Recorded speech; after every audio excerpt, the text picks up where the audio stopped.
ವಾಹನಕ್ಕೆ ಸೈಡ್ ಕೊಡುವ ವಿಚಾರಕ್ಕೆ ಎರಡು ಗುಂಪುಗಳ ನಡುವೆ ಮಂಗಳೂರಿನ ರಸ್ತೆಯೊಂದರಲ್ಲಿ ನಡೆದ ಹೊಡೆದಾಟದ ವ್ಯಾಪಕ ವಿಡಿಯೋ ವೈರಲ್ ಆಗಿದೆ. ಟ್ರಾಫಿಕ್ ಜಾಮ್ ವಿಚಾರವಾಗಿ ಎರಡು ಗುಂಪುಗಳ ನಡುವೆ ಹೊಡೆದಾಟ ನಡೆದ ಘಟನೆ ಮಂಗಳೂರಿನ ಪಂಪ್ವೆಲ್ನಿಂದ ಕಂಕನಾಡಿ ಸಂಪರ್ಕಿಸುವ ರಸ್ತೆಯಲ್ಲಿ ನಡೆದಿದೆ.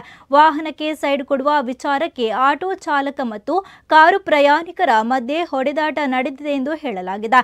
ಈ ವೇಳೆ ಅದೇ ಮಾರ್ಗದಲ್ಲಿ ಬಂದ ಆಂಬ್ಯುಲೆನ್ಸ್ಗೂ ದಾರಿ ನೀಡದೆ ಗುಂಪು ಹೊಡೆದಾಡಿಕೊಂಡಿದೆ.